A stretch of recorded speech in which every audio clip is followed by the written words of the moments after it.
Salut tout le monde, c'est Sue, j'espère que vous allez bien.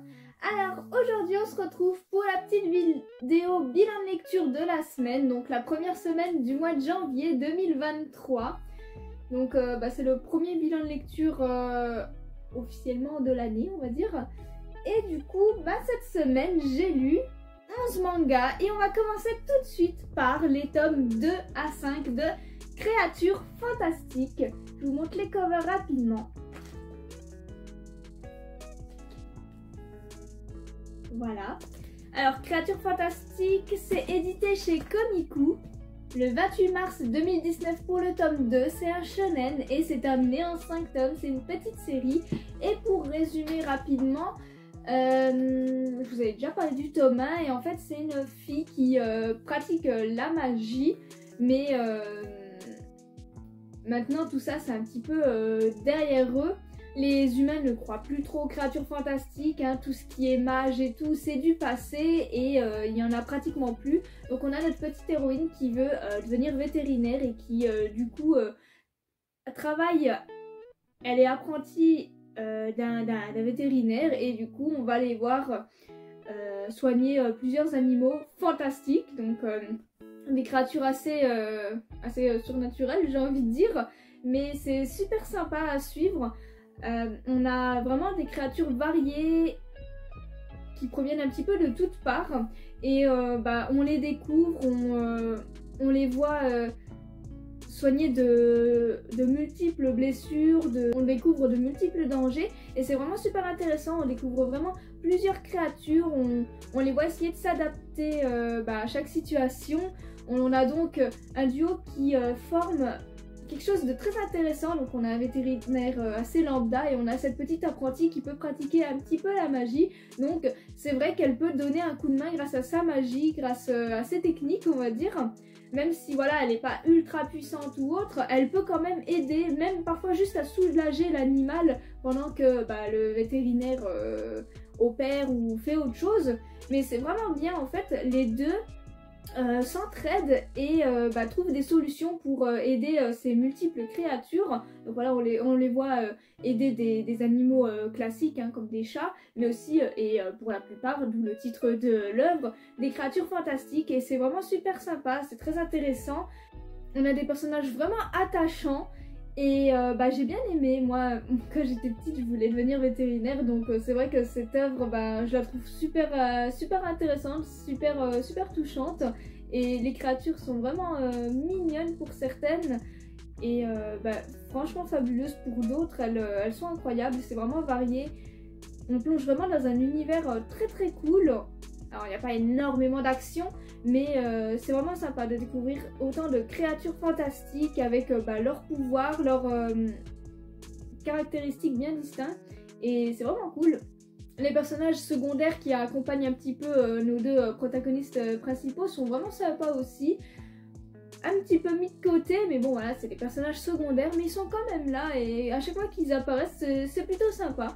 On passe un bon moment et après on part vraiment sur quelque chose d'un petit peu spécial. On va du coup rencontrer une sorte de divinité, deux divinités même, et ils sont sous forme humaine, mais ils peuvent prendre leur forme d'origine. Quoique en fait ils n'ont pas forcément une apparence d'origine bien définie, parce qu'on découvre en fait que les créatures fantastiques en général elles deviennent ce qu'elles sont grâce ou à cause des humains.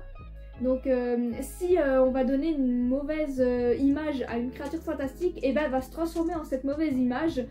Et c'est super triste et horrible, hein, ça peut être très dangereux et dramatique. Mais voilà, si c'est une légende qui est plutôt bénéfique, plutôt bonne, la créature va être correcte. Et c'est vraiment en fonction des humains, hein, voilà, ils croient plus trop aux créatures fantastiques, mais ils se basent sur des légendes, sur des rumeurs, et ça affecte directement ces créatures-là, et même ces dieux. Et c'est plutôt intéressant, on peut vraiment voir que l'humain a vraiment un impact négatif en général et c'est chiant. J'ai vraiment bien aimé, hein. Pour le coup c'est très intéressant, mais c'est vrai que ces dieux du coup ils apparaissent de manière un petit peu random, hein, ça sort un peu de nulle part et c'est peut-être le petit truc dommage. En fait ils sont plutôt intéressants, mais pas assez développé je trouve finalement. Alors si, il y en a, le garçon... Le garçon est assez développé parce qu'il est un petit peu collé au basket de nos deux héros. Mais la demoiselle qui les aide de temps à autre, qui est plutôt mystérieuse, on la voit pas beaucoup en fait. Elle est surtout là pour servir de taxi à nos protagonistes en les prenant au vol pour les emmener dans une destination bien précise. Mais on la voit pas plus que ça. Et c'est vrai que j'aurais bien voulu creuser un petit peu son histoire à elle aussi. C'est peut-être le petit truc un petit peu dommage. C'est vrai que cette sorte de déesse m'intrigue pas mal et on la voit pratiquement pas. Et c'est le petit truc dommage par rapport à l'autre dieu. Mais sinon, c'est vraiment sympa et la fin me convient, c'est mignon. On est presque triste finalement de les laisser de côté, d'arrêter l'histoire parce que on aurait bien voulu découvrir encore plus de créatures fantastiques et tout. Mais c'est pas grave et surtout voir notre héroïne devenir une vétérinaire accomplie.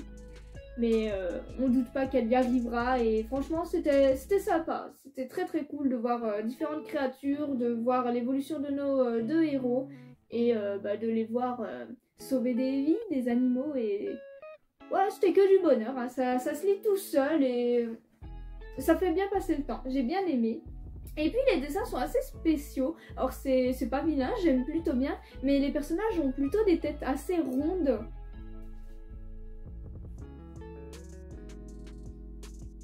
Ouais, ça manque aussi un petit peu de détails au niveau du trait des fois, mais ouais, c'est assez simpliste de manière générale, mais c'est pas désagréable.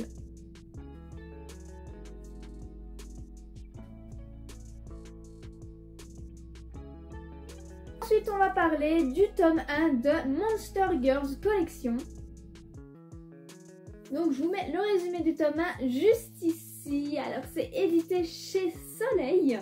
Le 27 octobre 2021, c'est un shoujo et l'œuvre est en cours actuellement, elle terminera en 5 tomes. Je savais pas trop à quoi m'attendre avec ce manga, mais il est typiquement fait pour la période d'Halloween, je trouve. C'est perché en fait. On a des personnages plutôt marrants à suivre, hein. On en suit un petit peu plusieurs. Mais on a quand même notre personnage principal, hein, qui est du coup la petite Miss ici. Et on va un petit peu suivre son quotidien à l'école, hein. C'est cancre, hein, on peut le dire, elle est dans la pire classe des monstres. Et des études, hein, elle est pas très sérieuse, elle fait un petit peu ce qu'elle veut. Et c'est vrai que c'est marrant, elle est un petit peu bébête sur les bords comme tous les autres personnes qui sont dans sa classe et qui sont exclusivement des filles. Et ça emmène à des situations assez drôles, hein, avec des disputes. Elle meurt très fréquemment, tuée par son prof ou par des élèves ou par d'autres situations. Et c'est vrai que c'est drôle, après ils reviennent et tout. Quand ils sont punis, il y a des fois, du coup ils sont punis, ils doivent se pendre. Enfin, c'est du n'importe quoi, c'est un peu violent, hein, mine de rien, sur certains points. Mais c'est du grand n'importe quoi en fait, c'est plein de petites tranches de vie comme ça, des petites situations de la vie quotidienne, de sa vie scolaire, où elle fait un petit peu ce qu'elle veut, où on voit un petit peu ses amis ennemis, ses frères, hein, parce que voilà, elle a des frères, des petits frères qui sont plus malins qu'elle, hein, et franchement c'est juste marrant. J'ai passé un bon moment durant ce tome 1, et je pense que je vais continuer la série, voilà, elle est pas très très longue, en plus elle va finir qu'en 5 tomes, et on passe un bon moment. Franchement, c'est très très cool. On a vraiment des situations improbables et c'est de la violence gratuite et c'est fun et c'est du n'importe quoi. Enfin, vraiment une très bonne lecture pour Halloween, hein.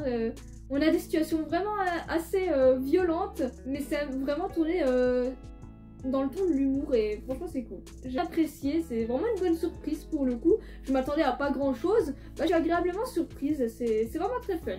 Et en plus les dessins sont vraiment top.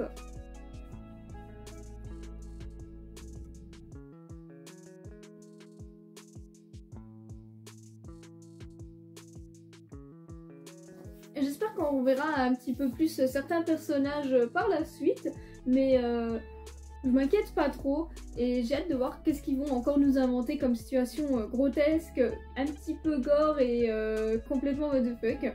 Mais c'est vraiment sympa. Très très bonne surprise. Et j'espère quand même que notre héroïne va réussir à avoir son diplôme et à s'élever un petit peu, ça serait dommage pour elle. Pour terminer ce bilan de lecture de la semaine, j'ai lu les tomes 3 à 8 de Rent a Girlfriend. Les covers.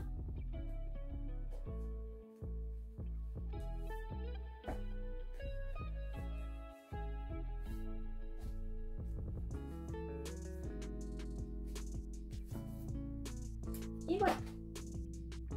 Et voilà. Rent a Girlfriend, c'est édité chez Noévé Graphics. 14 mai 2021 pour le tome 3. C'est un shonen et l'œuvre est toujours en cours actuellement. Le seul truc qui me fait un peu peur, c'est qu'au Japon, on est bientôt à 30 tomes et c'est toujours en cours. Et là, on en est au tome 8. Du coup, je suis à jour niveau achat et niveau lecture, du coup. Ce qui est assez rare, hein, faut l'applaudir. Et c'est vrai que j'ai un petit peu peur que ça parte dans tous les sens. Alors pour l'instant, j'ai lu les 8 premiers tomes du coup sortis et j'aime plutôt bien. Je trouve que ça tourne pas encore trop en rond, c'est plutôt intéressant. Les personnages ont un bon développement, je trouve. On a plusieurs personnages qui font leur apparition. Et j'arrive à savoir un petit peu là pour le moment quel personnage j'apprécie et quel personnage je n'apprécie pas. Et je vois quand même une petite évolution chez notre personnage principal, Kazuya, et on développe un petit peu le personnage de Shizuru et un petit peu les autres aussi, mais c'est vrai que ça se focus bien sur les deux, hein, c'est le principe de base. Pour ceux qui savent pas trop ce qu'est Rent a Girlfriend, en très gros résumé, on a lui là, notre héros, qui s'est fait, on va dire, quitter par son ex, hein, qui s'appelle Mami. Et du coup, il va louer une amie, une petite amie. Voilà, il va avoir une petite amie de location qui est donc Shizuru.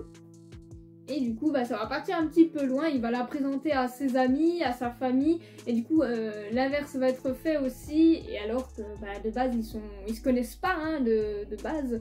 Mais voilà, ça va partir trop loin. Du coup, ils vont devoir faire un petit peu semblant qu'ils sont vraiment ensemble. Mais ça devient compliqué et du coup, l'inévitable se produit.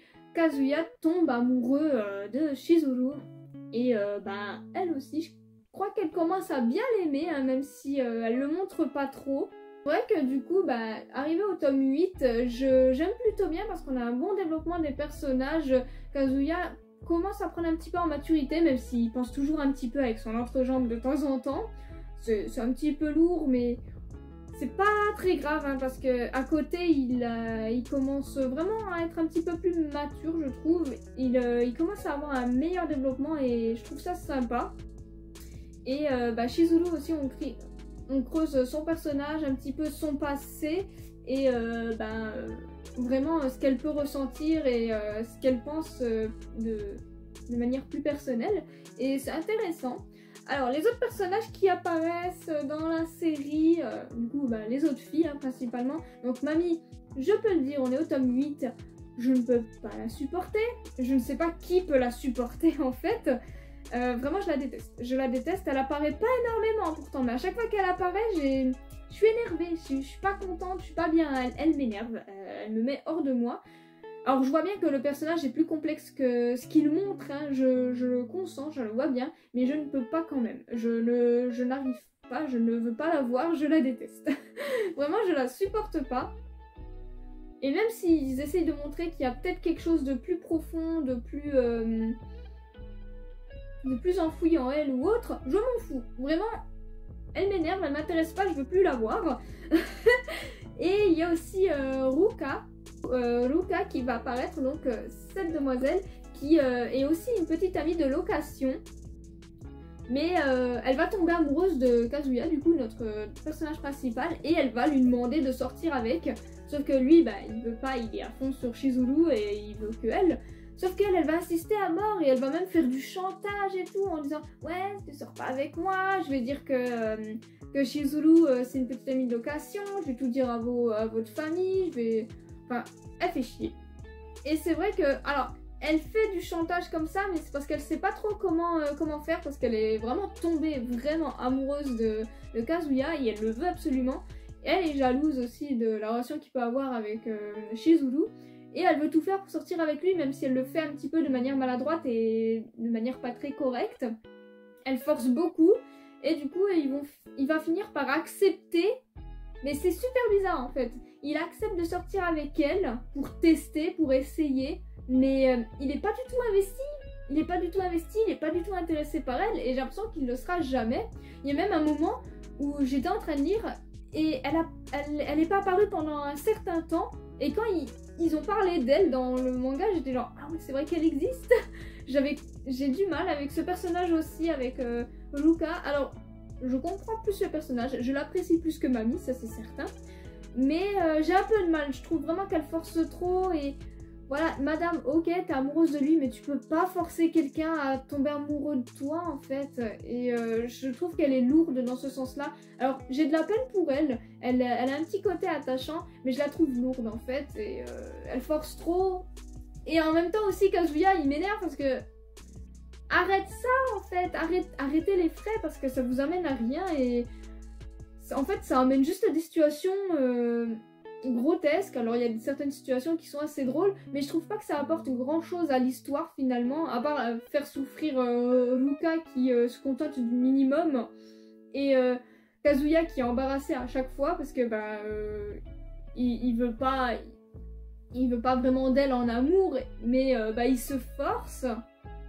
Enfin, c'est trop bizarre leur relation et bah, je sais pas, j'adhère pas du tout. Je trouve que ça sert à pas grand chose à part essayer de rendre peut-être Chizuru jalouse. Et c'est vrai que ouais, je sais pas, je n'arrive pas à accrocher à leur relation parce qu'il y en a pas vraiment. Ruka, voilà, j'accroche moyen. Je l'aime bien de temps en temps, elle a un petit côté attachant. Mais elle est super chiante aussi et trop collante et elle insiste trop et c'est vrai que c'est chiant. Ça c'est chiant. Par contre, gros coup de cœur sur un personnage qui est apparu, qui est du coup encore une petite amie de location, mais qui vient de commencer, elle est ultra timide, d'ailleurs il y a son spin-off, je l'avais pas pris parce que bah, je n'avais pas encore découvert le personnage, mais je pense que je vais le prendre parce que c'est vraiment un personnage pour lequel j'ai eu un petit coup de cœur. Elle s'appelle Sumi et elle est adorable, alors elle est ultra timide, mais vraiment à l'extrême, elle arrive pas à parler, elle rougit tout le temps, elle baisse la tête, enfin vraiment timide, maladif, mais elle est tellement attachante, elle est trop mignonne et franchement ça m'a trop donné envie de la découvrir un petit peu plus. J'ai vraiment envie qu'on la voit plus souvent. Alors elle aussi on voit qu'elle est en train de tomber amoureuse de Kazuya, hein. C'est le principe de l'œuvre de toute façon, hein. C'est une sorte d'harem, mais elle est trop chou. Alors voilà, Mami je la supporte pas. Ruka elle me saoule un petit peu mais ça passe encore, mais Sumi elle est adorable, franchement j'ai bien accroché sur elle, je la trouve trop chou. Alors il y en a peut-être qui peut se dire que c'est relou qu'elle soit autant timide et tout, qu'elle sert un petit peu de plan de verre finalement, mais moi je l'aime bien, j'ai vraiment envie de la voir évoluer. On voit qu'elle essaye de faire des efforts, le peu de fois où on la voit, et franchement très attachante, très mignonne. Moi je l'ai adorée, au moins elle force pas, elle fait de son mieux, elle est un petit peu maladroite et franchement après Mami et Ruka c'est un petit bonheur, c'est une petite douceur cette fille et ça fait plaisir. Prendre son petit spin-off et j'ai hâte de la voir un petit peu plus présente à l'avenir j'espère. Du coup voilà, on a fait un petit peu le tour des filles et de ce que j'avais à dire en général, hein. J'ai hâte de voir un petit peu l'évolution de la relation entre nos deux protagonistes principaux, hein, donc Chizuru et Kazuya. Mais c'est vrai que le truc qui me fait vraiment flipper là, c'est les 29 tomes actuellement sortis au Japon et le fait que ce soit encore en cours, j'ai vraiment peur que ça finisse par tourner en rond. J'espère pas, hein, pour l'instant ça va durant ces 8 premiers tomes, mais j'ai peur pour la suite. J'ai peur que ça soit trop traîné en longueur, on verra ce que ça donne, mais pour l'instant ça va et je suis vraiment satisfaite. Et puis en plus les dessins, ils sont top, hein.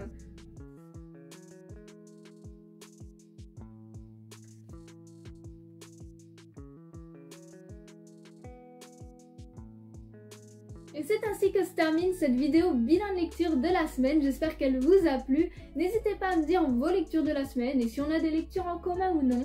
Vous pouvez également me suivre sur Instagram pour suivre toutes mes reviews sur tous les mangas que je vous présente chaque jour ou presque. Et sur ce, bien passez une bonne journée!